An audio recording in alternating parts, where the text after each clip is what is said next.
Saya tahu orang Betawi pandai berpantun. Orang Bugis tidak tahu berpantun, Pak. Kenapa? Karena orang Bugis tidak tahu romantis mulutnya. Dia to the point saja. Kalau orang-orang misalnya Melayu, dia lihat anak gadis cantik, dia mau lamar untuk anak. Aku lihat ada bunga di taman. Bunga itu sudah siap untuk dipetik. Kalau orang Bugis tidak, sudah besar anakmu ya? Saya lamar untuk anak saya ini, sudah cocok ini. Itu orang Bugis, Pak. Makanya badiknya di depan. Tidak ada di sini. Makanya orang Bugis kalau dia menunjuk, mana rumahnya Dasat? Sana. Kasar, tidak. Ini namanya telunjuk. Mana rumahnya? Ini jempol. Orang Bugis, sini, masuk kau makan. Begini tangannya, Pak. Kasar, tidak. Sportif. Mungkin ada orang, silakan masuk. 4 tertutup, 1 terbuka. Makanya Bapak kalau ke tanah Bugis, semua makanan-makanan Bugis, dapurnya di depan. Coto, konro, sop saudara, paluma, semua di depan. Kenapa? Dia mau tunjukkan apa yang saya masak, kau bisa lihat. Tidak disembunyi di belakang. Itulah orang Bugis, Pak. Tapi satu kelebihan orang Bugis, tidak takut sama istrinya. Cuma istrinya lebih berani. Islam secara benar, bukan Islam pencitraan, bukan Islam pilpres. Hati-hati dekat pemilu. Politisi langsung penampilannya kalah ustad. Keluar masuk masjid pakai serban, pakai gamis, bagi-bagi kartu nama.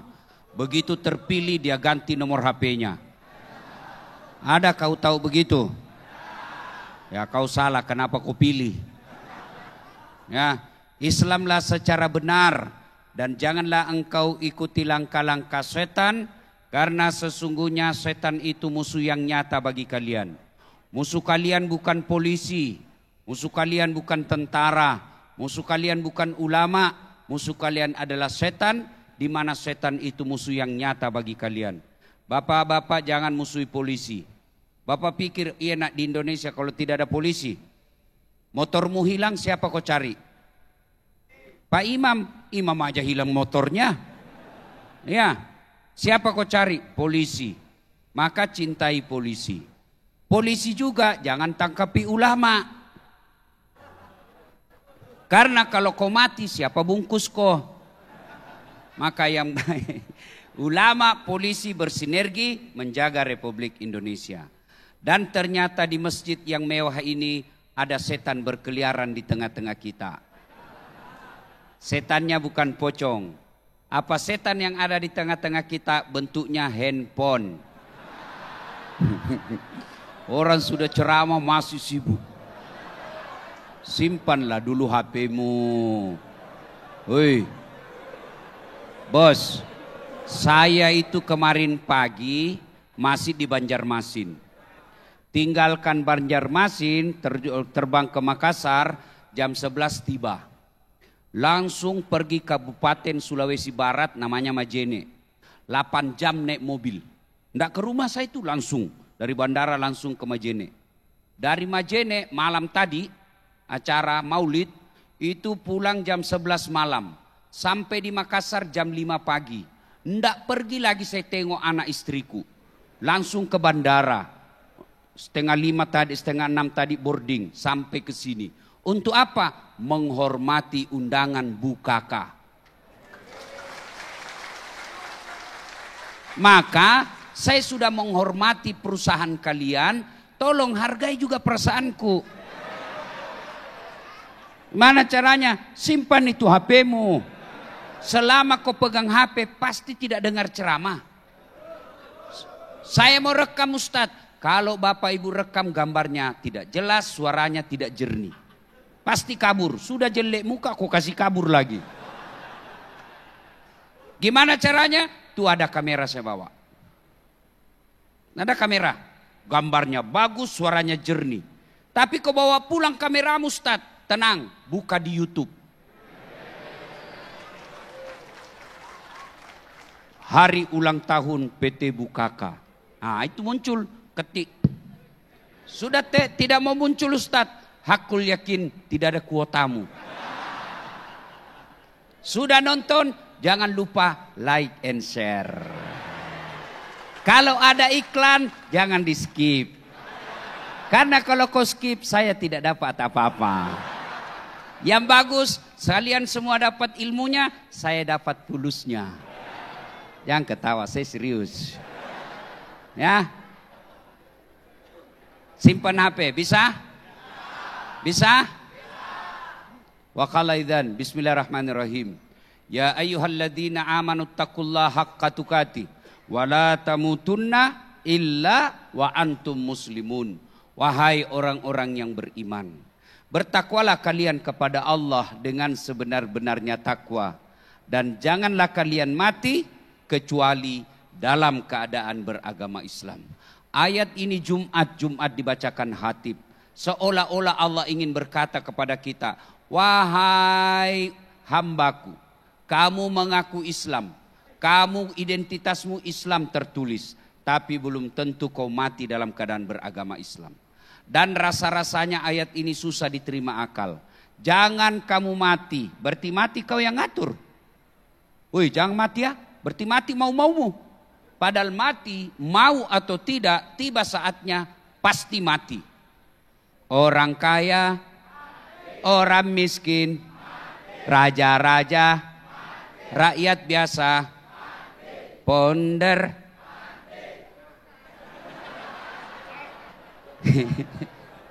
orang kaya, orang miskin, raja-raja, rakyat biasa, ustadz, senang betul. Semua mati. Berarti yang jadi masalah bukan mati.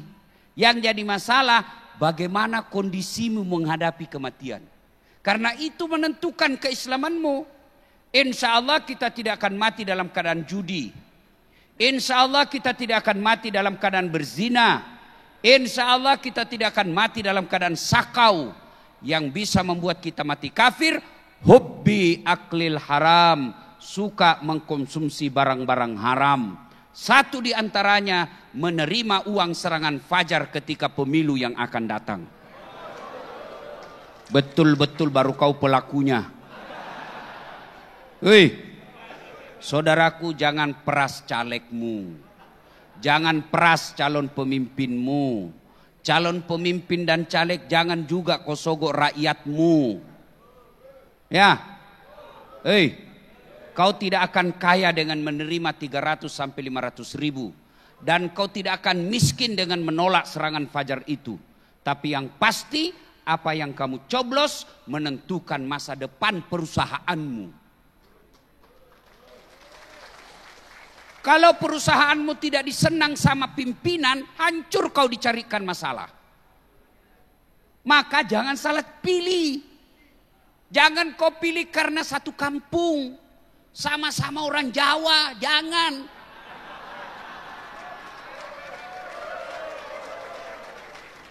Kalau sama-sama orang Jawa, kapan kami orang Bugis jadi pemimpin? Jangan pilih karena sekampung, jangan pilih karena separtai, jangan pilih karena segolongan, tapi pilih yang betul-betul kamu yakin bisa menyelamatkan Republik Indonesia. Capek kita sudah lihat ini. Nggak usah kau membuli, nggak usah kau sebarkan berita kebencian karena kamu bisa ditangkap. Tapi bagaimana caranya? 2024 kau membalas. Caranya jangan pilih mereka yang kamu tidak senang kau yakini merusak negara kita. Betul. Betul dikasih 500 ribu lupa betulnya. Ya. Wa qala idzan bismillahirrahmanirrahim. Innallaha wa malaikatahu yusalluna 'alan nabi. Ya ayyuhalladzina amanu sallu 'alaihi wa sallimu taslima. Sesungguhnya Allah dan para malaikatnya bersalawat kepada Rasulullah Muhammad sallallahu alaihi wasallam, maka wahai orang-orang yang beriman, bersalawatlah kalian kepada Rasulullah dengan sebaik-baik salawat. Ibu bapak, saudara-saudara sekalian, suatu kali Nabi ketemu dengan malaikat yang jari-jarinya lebih sejuta. Bayangkan Pak, jari-jarinya lebih sejuta. Bapak berapa jari-jarinya? 10. cacat dong, tidak ada kakimu. 20. Ini pengaruh lapar ini Pak. Nabi tanya itu malaikat, kenapa banyak betul jarimu? Allah takdirkan saya bertugas mencatat air hujan yang turun. Itu malaikat Pak, kalau dia ditakdirkan mengusung aras sampai kiamat, itu aja kerjanya. Kalau ditugaskan mencabut nyawa, itu aja kerjanya.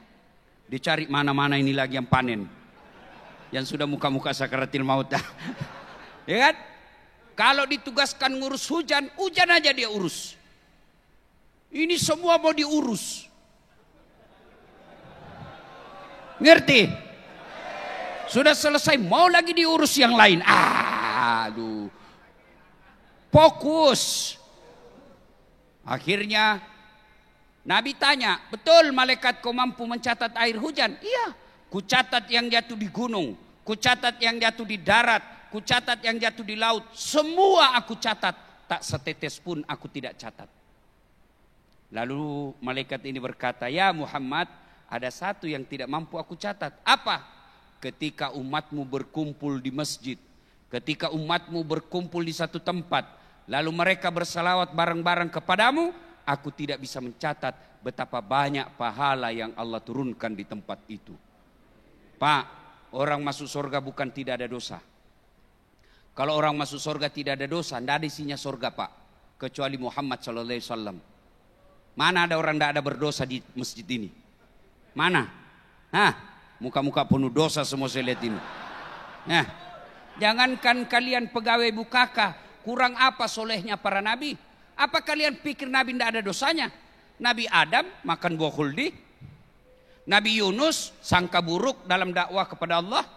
Nabi Nuh gagal didik anaknya. Iya toh, Ibrahim pernah bohong depan Raja Namrud. Itu nabi, apalagi kamu pegawai bukaka. Pastilah ada dosa, minimal dosa apa? Curi jam kerja.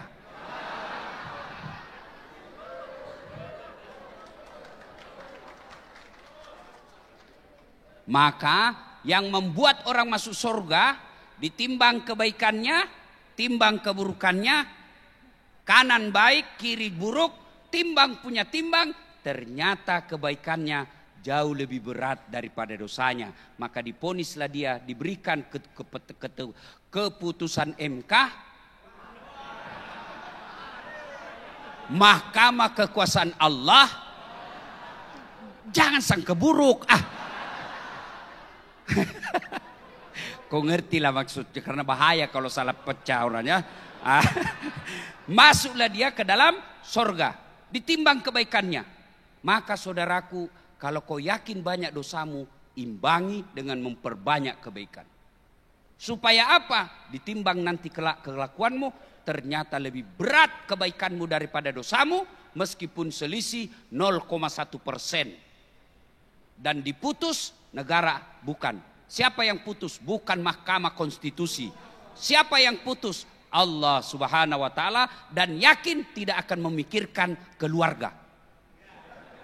Mahkamah Allah tidak akan ada itu. Ya, jangan kau pikir bisa kau sogok. Nah, ya. Akhirnya saudara saya mengajak kepada kita semua kumpul seperti ini, salawatlah. Kenapa? Pahalanya lebih banyak daripada air hujan. Maka saya mau ajak bersalawat. Bisa? Kita dengar dulu, kita tanding dengan emak-emak dengan bapak-bapak. Bisa? Nah, bapak-bapak diam, kita dengar dulu emak-emak. Ya, emak-emak ini ras terkuat di bumi. Allah sudah kasih alis yang baik, dia ubahnya lagi Pak. Untuk ras terkuat dia. Weser kanan belok kiri. Diprotes, kenapa kau belok kiri, nak kau weser kanan? Dia bilang, kenapa lihat weserku? Mestinya kau lihat setir saya dong. Mana bisa kita lihat setirmu? Inilah ibu-ibu. Ayo Bu, kita selawat dulu Bu. Salatullah. Keras Bu. Ala toha rasul. Salatullah salamullah ala yasin. 9,5. Nah ini bapak-bapak, ayo jangan mempermalukan jenis kelamin kita bos. Ya. Salatullah, Masya Allah, ala toha rasul. Salatullah ala Yasin. Masya Allah, nilainya 9,7. Oke, kau diam semua, kita dengar ini para direksi. Nah, kau diam. Diam. Jangan salah-salah. Ini kan bos, ya kan? Ya. Salatullah ala Tuha. Salatullah ala Yasin. Masya Allah, nilainya 9,9. Iya Pak, tinggi nilainya Pak. Kenapa? Beliau yang undang saya, beliau yang kasih honor. Kalau nilainya rendah juga honor saya Pak. Oh, bicara soal honor Pak, saya punya pengalaman pahit. Saya dikasih amplop, senang sudah saya Pak. Naik mobil saya tarik itu dari kantong amplop saya. Ternyata salah kasih panitianya Pak. Susunan acara dia kasih saya Pak. Allahu Akbar. Mudah-mudahan di sini tidak salah Pak ya.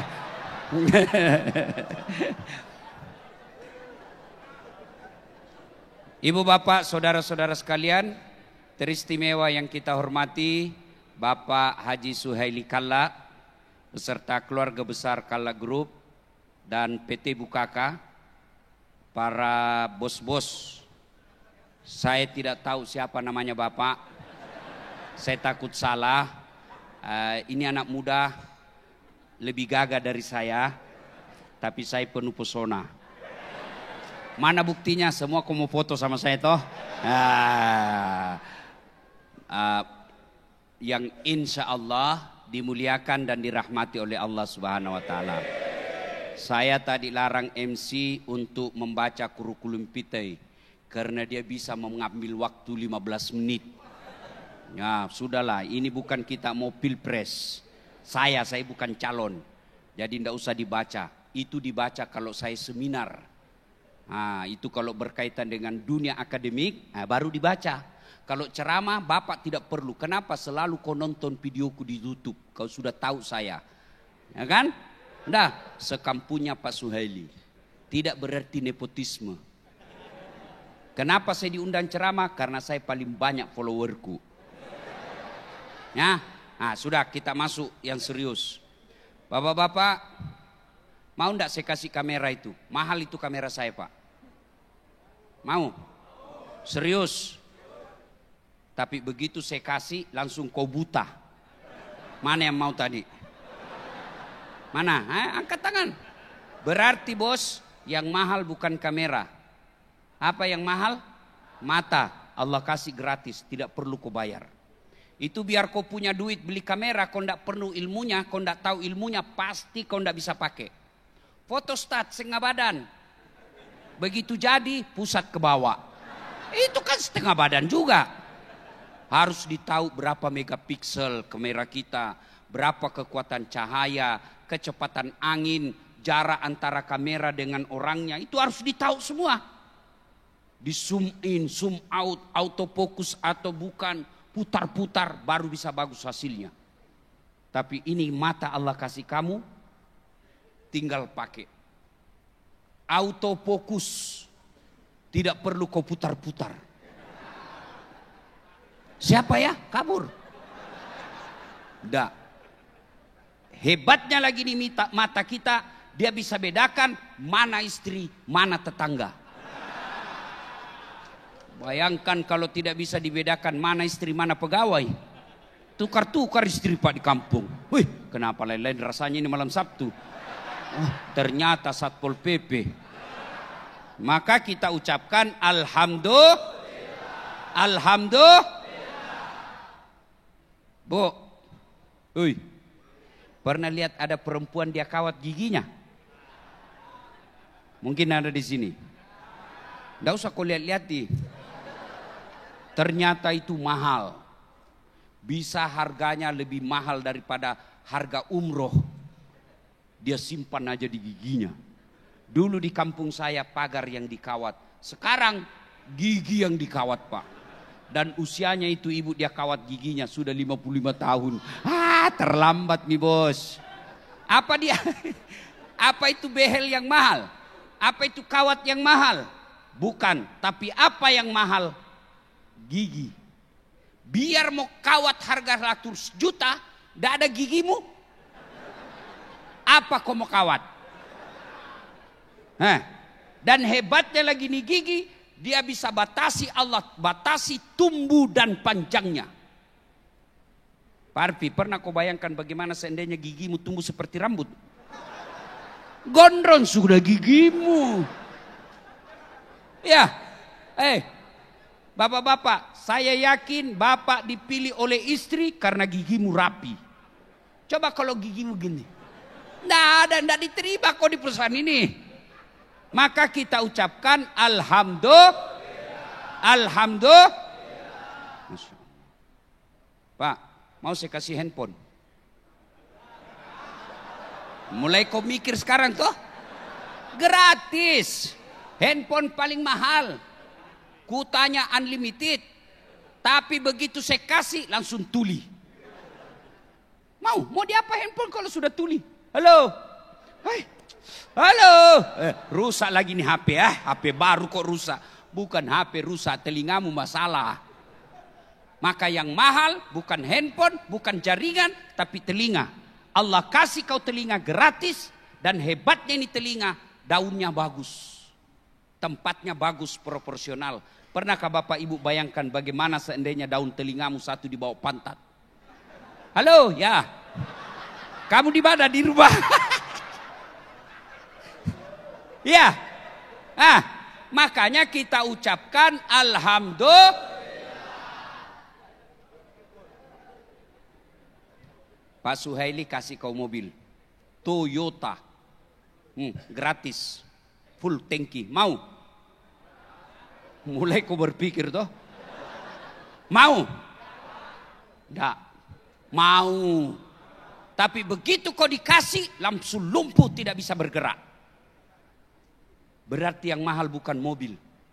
Tapi yang mahal Allah kasih kau kaki yang bisa berjalan. Anda tahu Ronaldo? Anda tahu Lionel Messi? Itu gajinya Pak 1 menit kau sampai pensiun di Bukaka belum bisa capai. 1 menit. Tapi apakah Lionel Messi dan Ronaldo yang jago? Tidak. Biar dia cerdas jadi pelatih. Tapi kalau Allah tidak kasih lutut yang bengkok, demi Allah tidak bisa main bola. Dia bisa main bola karena kakinya bisa bengkok toh lututnya. Coba kalau tidak bisa bengkok, mana bisa main bola? Iya toh, Bapak bisa naik tangga karena bisa bengkok lututmu. Mana bisa naik tangga? Dan Bapak bisa bikin anak karena lututmu bisa bengkok. Mana enak kalau tidak bisa bengkok lutut Pak. Tidak ada gaya yang masuk Pak. Jangan ketawa anak, ini urusan orang tua. Dan Bapak bisa pegang handphone karena jari-jarimu bisa bengkok. Mana bisa kau ketik SMS kalau dia WhatsApp kalau jari-jarimu tidak bisa bengkok. Maka kita ucapkan alhamdulillah. Waduh, saya buka pendaftaran driver di kantor saya. Masya Allah, puluhan yang daftar. Dan rata-rata sarjana. Mana ada sarjana mau jadi sopir Pak. Tapi karena tuntutan hidup, daftar bahkan ada yang magister. Mau jadi sopir. Kenapa? Karena susahnya pekerjaan. Alhamdulillah ada PT Bukaka tempatmu bekerja. Tidak perlu lagi kau bawa maaf. Kamu sudah bekerja.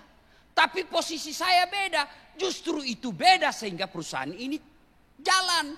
Kalau kau semua mau jadi direktur, siapa yang mau angkat-angkat besi? Tidak jalan ini perusahaan. Iya. semua jadi CEO, siapa yang bersihkan lantai? Masa CEO bersihkan lantai? Tidak jalan ini perusahaan. Maka bersyukur dengan mengucapkan Alhamdulillah. Tapi gajiku sedikit Ustaz. Kamu bayangkan gaji orang banyak, maka sedikit. Coba kalau kau bandingkan gaji orang yang angkat-angkat batu cobek. Ya mereka di jalan jual-jual kerupuk. Sudah syukur Alhamdulillah dia dapat 50.000 satu hari. Kenapa kau anggap gajimu kecil? Karena kamu bandingkan yang tinggi. Pasti kau kalah. Jangan bandingkan gajinya sama Pak Suhaili. Kenapa? Beliau yang bikin di perusahaan. Masa lebih banyak gajimu? Yang benar aja. Iya. Maka ucapkan Alhamdulillah. Begitu caranya supaya cantik istrimu kau lihat. Jangan bandingkan artis. Pasti jelek istrimu. Bandingkan juga yang tetanggamu itu yang beda-beda tipis. Pasti kau bersyukur. Tapi istriku jelek, disitulah adilnya Allah. Karena kalau cantik istrimu, dia malu jalan sama kamu. Kenapa? Karena kau jelek. Maka hidup ini yang penting Alhamdulillah. Pertanyaan besarnya, sebagai pegawai BUKK, kalian sudah bekerja sehingga bisa menghidupi anak istrimu.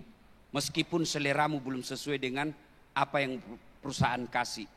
Yang kedua, kenapa gajimu sedikit? Karena ingin mengakomodir orang banyak bekerja.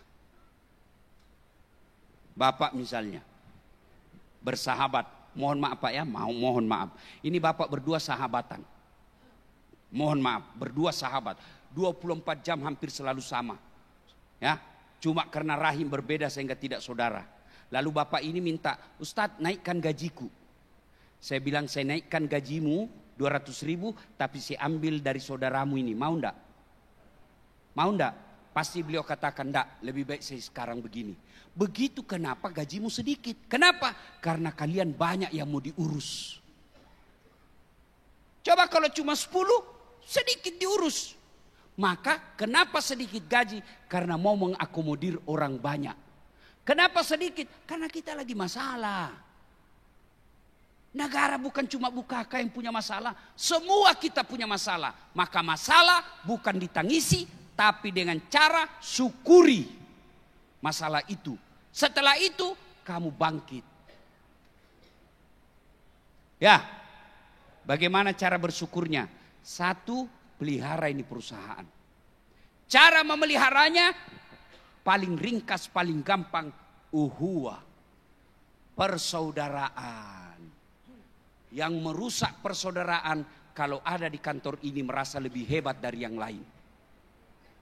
Dirut tidak boleh menganggap enteng cleaning service. Kenapa? Kamu bisa bekerja dengan tenang karena rapi dan bersih ruanganmu. Siapa yang punya urusan membersihkan ruanganmu? Tidak mungkin CEO.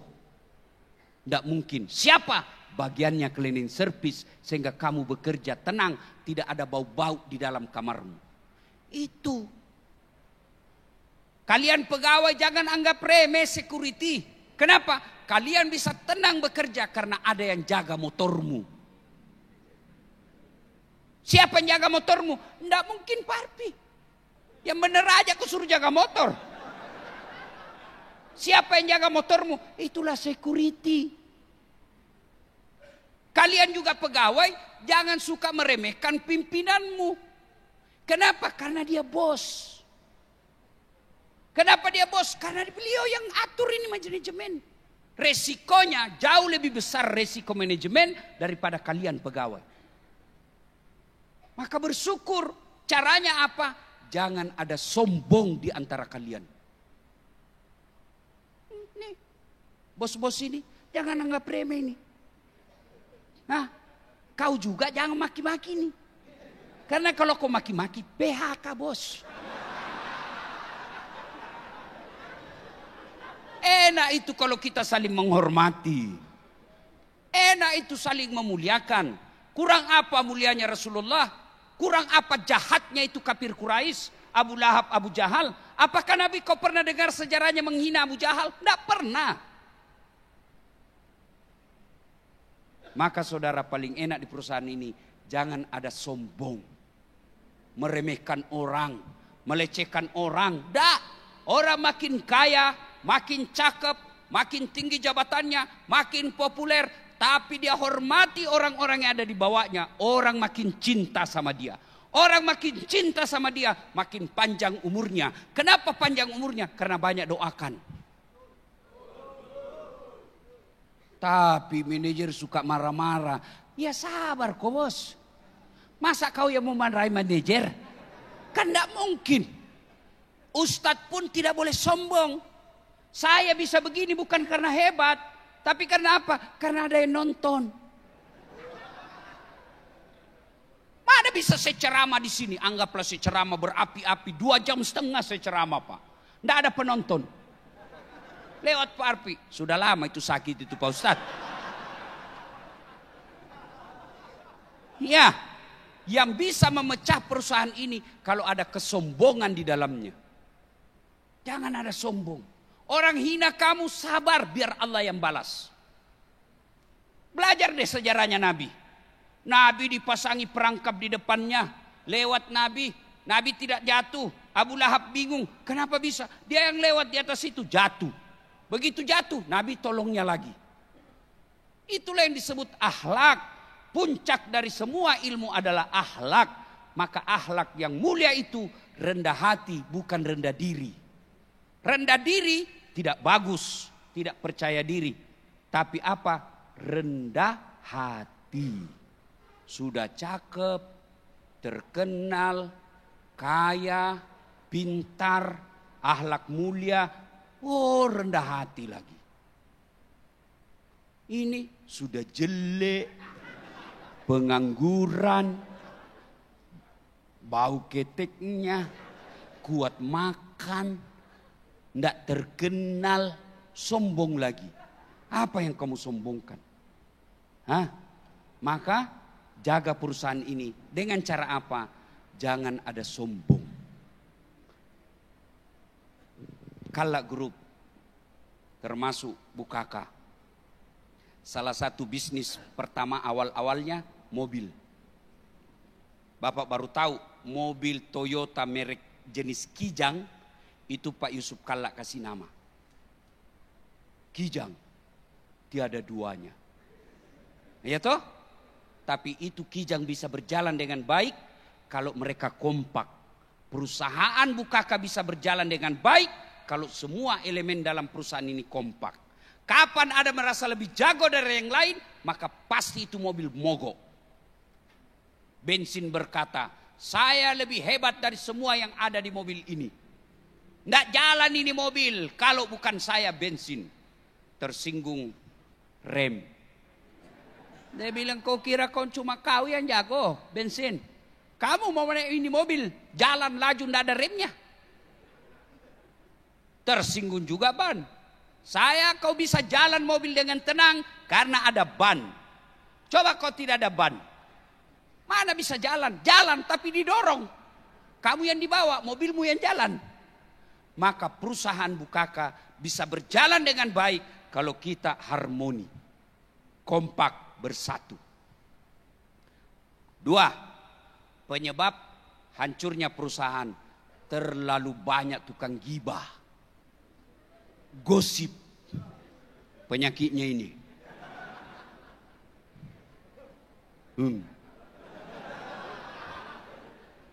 Kumpul begini masih gosip itu. Dia enggak gosip tapi mukanya dong baru masuk temannya kantor. Dia enggak ngomong tapi sinis mukanya. Temannya pakai baju baru. Apa? Apa?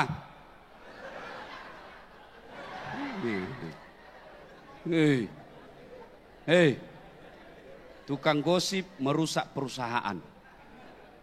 Kalau ada yang cerdas, dia gosipin terus, dia bully terus. Akhirnya yang cerdas tidak tahan digosipin, tidak tahan dibully, dia keluar. Begitu keluar, macet perusahaanmu.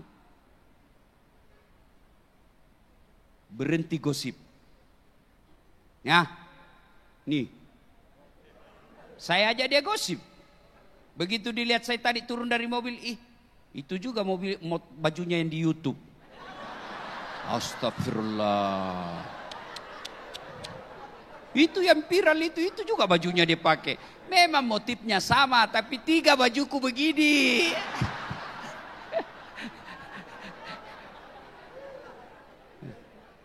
Hei, 3 yang merusak perusahaan kita. Malas. Mau dapat gaji tinggi, mau dapat promosi, tapi malas. Sampai kantor main game aja kerjanya di komputer.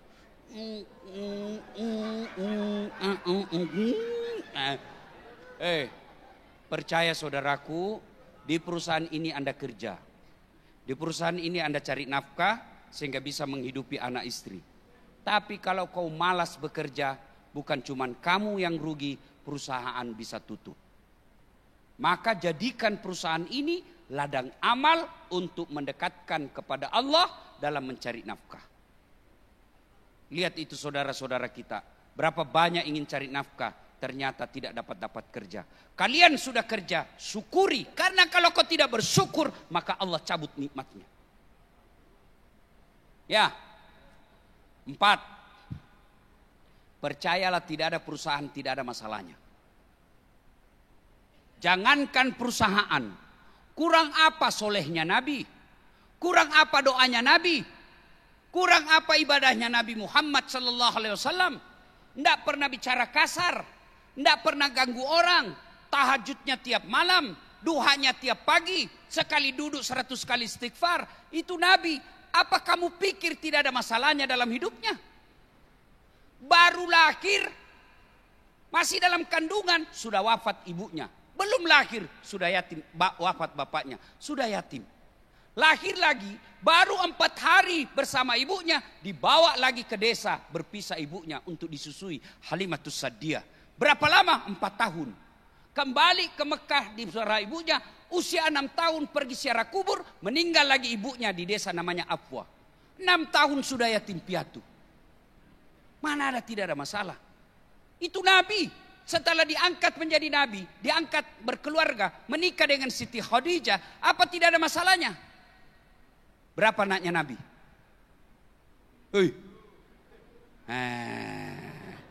Bahaya. Berapa anaknya Nabi?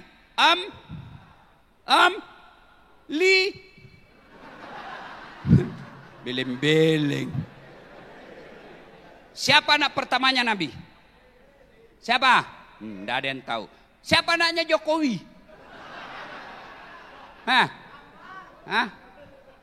Coba, padahal itu tidak ada pengaruhnya di akhirat kelak nanti. Yang memberimu syafaat siapa? Muhammad sallallahu alaihi wasallam. Tapi apa kecewanya Nabi? Betapa kecewanya Nabi melihat umatnya tidak tahu siapa anak pertamanya, berapa anaknya. Maka kalian yang punya anak, sejarah Nabi ceritakan kepada anakmu.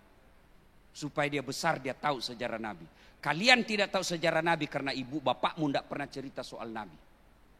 Saya dari kecil anak saya sudah perkenalkan. Anak-anak Nabi ada 7 orang. Baru kau tahu 7. 3 laki-laki, 4 perempuan. Pertama Qasim, Abdullah, Ibrahim, Zainab, Ruqayyah, Ummu Kalsum, Fatimah. Baru kau tahu 4 laki-laki, 3 laki-laki, 4 perempuan. Baru kau tahu pertama Qasim. Itu lagu kasih kenal. Tidak usah lagu-lagu tidak ada gunanya. Cikampek, Tasikmalaya.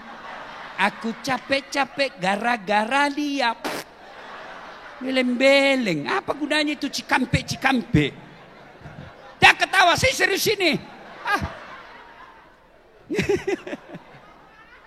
Nah, semua punya masalah. Ini nih depan saya termasuk masalah juga. Apa masalahnya? Takut sama istri. Apa masalahnya? Mengelola kalian semua. Ini Kamu pikir tidak ada masalahnya ini penceramah? Banyak masalah saya, Pak. Apa masalah saya? Banyak janda-janda curhat. Meninggal suamiku, Ustaz. Saya kasih doa, lama-lama Ustaz, mau kau Ustaz menjadi imam dalam hidupku. Masya Allah. Ya, semua kita punya masalah. Termasuk PT Bukaka. Baru-baru kena kan bos kita. Itu kan juga masalah. Iya. Maka belajarlah dari sejarah. Tidak ada nabi dan rasul yang dilepas dari masalah. Apalagi kita.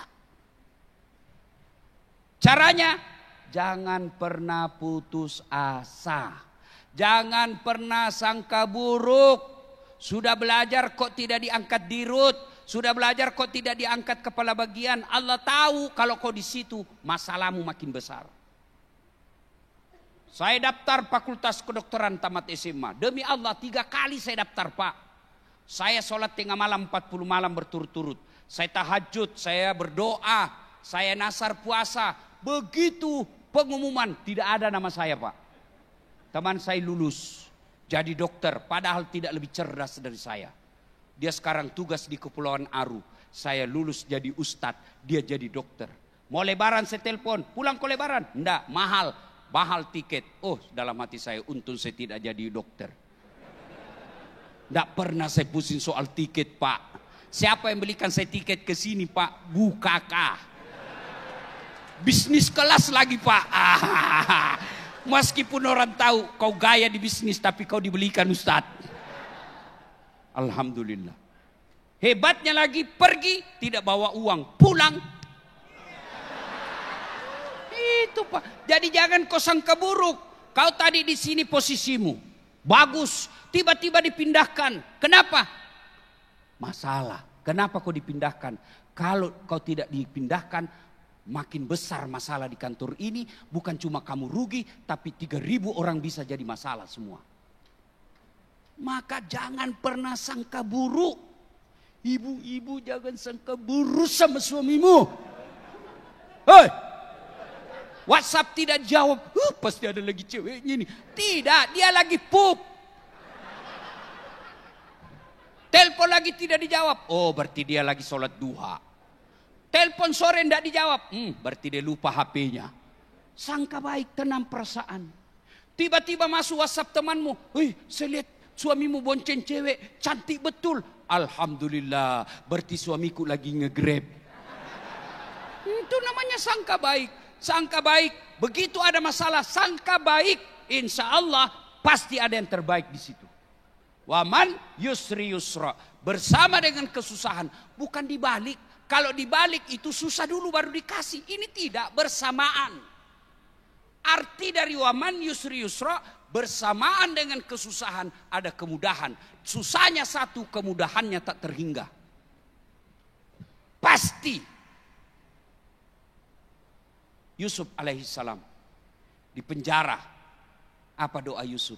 Ya Allah, saya lebih senang dalam penjara di sini. Yang penting engkau ridha kepadaku daripada saya di luar tapi engkau murka kepadaku. Tenang perasaan. Orang hina kita, orang sangka buruk, dia hina kita, dia cerita jelek, dia bersangka buruk sama kita. Alhamdulillah. Kenapa? Dosa kita dia ambil. Begitu konsep agama, kau cerita kejelekan orang, maka amalmu nanti diambil, dosanya kau ambil. Enak toh? Sangka baik. Kenapa jelek istriku tukang cerewet? Karena Allah tahu kau mampu menghadapinya. Karena tidak mungkin kau dikasih Allah kalau kau tidak mampu. Kenapa suamiku jelek? Allah tahu itulah jodohmu yang pas. Hei, jangan juga setengah mati kau hina suamimu. Bertengkar tiap hari, hamil lagi.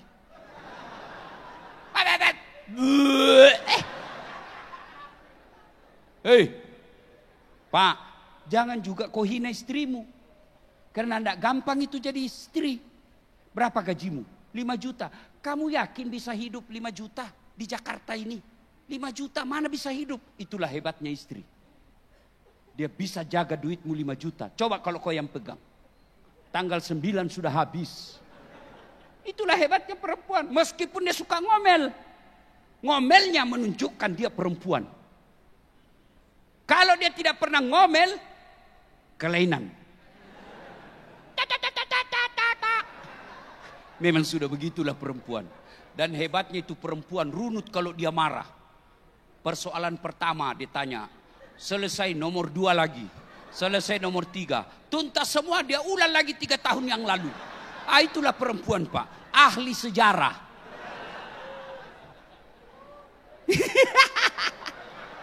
Ketawa karena dia pikir benar ini Ustaz. Maka rumus menghadapi perempuan, sabar, jangan lawan. Nggak usah ajak ngomong. Apalagi kalau dia sudah bilang pokoknya, diam saja kau. Saya kalau istri saya sudah bilang pokoknya ambil obat tidur. Ngomel aja kau, saya sudah tidur. Jangan kau layani. Karena nggak gampang juga jadi perempuan. Hei, kau kira gampang jadi istri? Hamil. Ibu-ibu, enak nggak hamil? Enak. Kenapa kau ulang-ulang? 9 bulan Pak. Nggak tengkurap 9 bulan. Mana ada ibu-ibu hamil tengkurap? Sampean itu 9 bulan nggak tengkurap. Bapak-bapak 1 bulan tidak tengkurap. Pusing. Iya toh? Makanya jangan hina istrimu. Ibu juga jangan hina suamimu. Karena tidak gampang cari nafkah. Di kantor kita dimaki-maki. Siap Pak, siap salah Pak, siap salah Pak. Dia bilang sendiri, kenapa kau tidak dilawan? Apa mau dilawan? Nah dia manajer. Maka tidak gampang juga itu. Dipikir bagaimana kau dibelikan emas. Dipikir dibelikan kau baju baru. Dipikir dibelikan AC rumah supaya kulitmu tidak rusak. Dia pikir semua itu suamimu. Maka kalian jadi suami jangan pernah kau takut sama istrimu. Kenapa? Nah kau yang cari duit. Gajimu semua diambil. Masa kamu takut sama istrimu? Ada begitu di sini? Berhenti kau jadi laki-laki. Masa laki-laki di kantor di rumah ibu.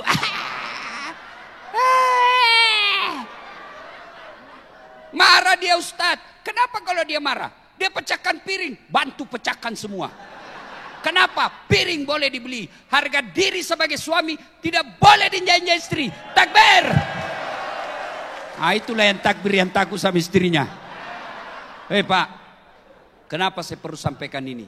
Kalian bisa bekerja dengan tenang karena dukungan istrimu. Mana bisa kita bekerja di Bukaka kalau istri kita suka ngomel? Istri kita tidak kasih tenang. Begitu kau sudah jalan setengah jalan ditelepon ke istrimu. Kau pulang cepat. Kenapa? Anakmu kesetrum. Mulai lagi kita Pak. Besok pergi lagi. Kau pulang. Kenapa? Anakmu mau tenggelam. Balik lagi kita. 3 hari dipanggil sama SDM. Apa itu? 3 hari kau berturut-turut tidak hadir. Turun jabatan. Gara-gara apa? Istrimu. Maka muliakan istrimu. Tidak mungkin rezekimu baik kalau istrimu kau tidak muliakan.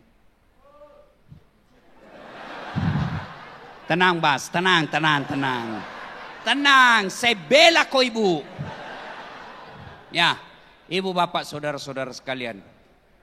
Pada intinya, tidak usah panjang ceramah kita.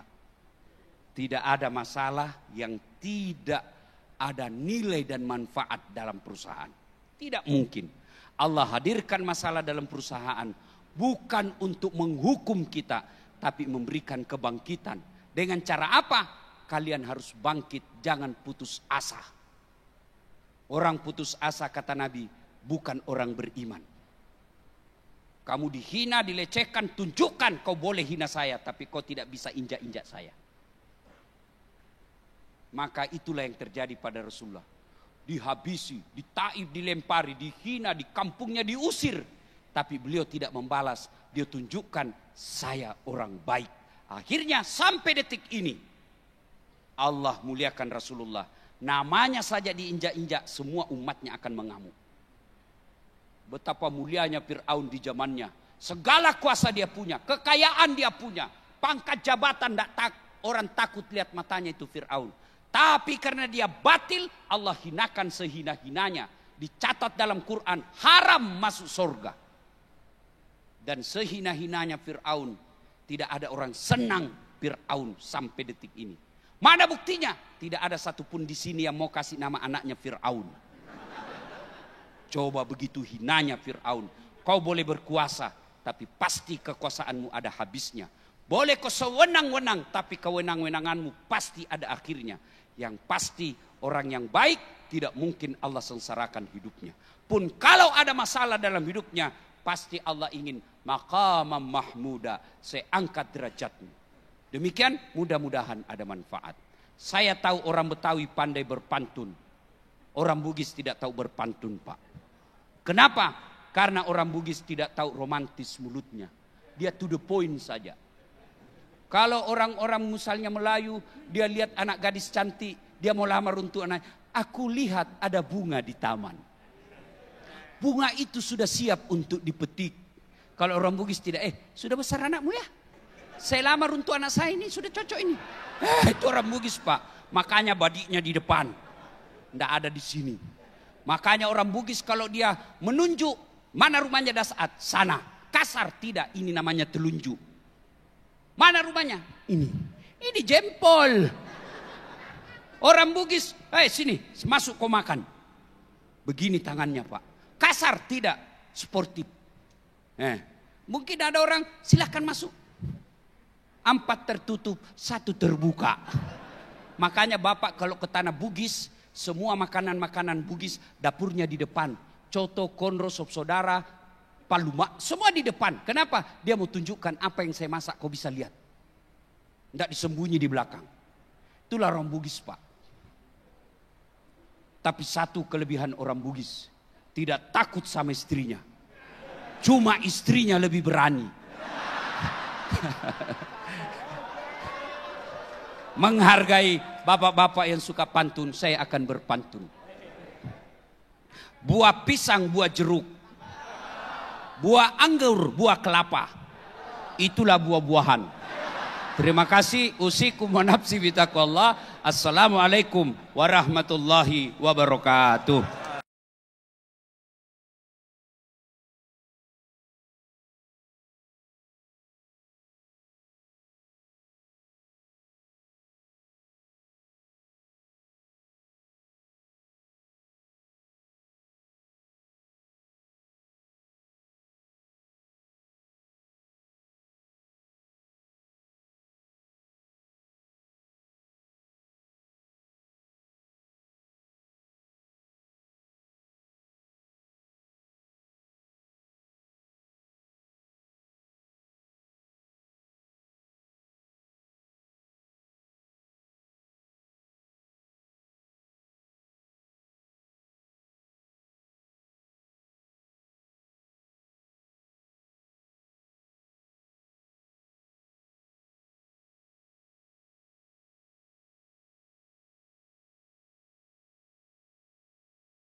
Jemaah Masjid An-Nur yang tadi malam beliau sangat antusias mendengarkan tausiah Ustaz Ristawardi.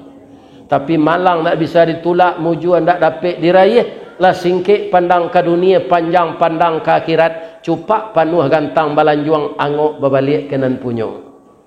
Ketika beliau akan tidur paniang, dibawa di anaknya ke puskesmas Nanggalo. Tak bisa roh tertolong lagi. Sekarang jenazah sudah di rumah duka, sudah salat subuh, kita besok melayat. Assalamualaikum warahmatullahi wabarakatuh. Kecil pengurus tu betul tanya wak, si anu meninggal, si anu meninggal. Itu nambah sanda di tonggak menengah kaji itu. Bisa tak? Ibu-ibu nama sanda aja takui lah. Itu contoh.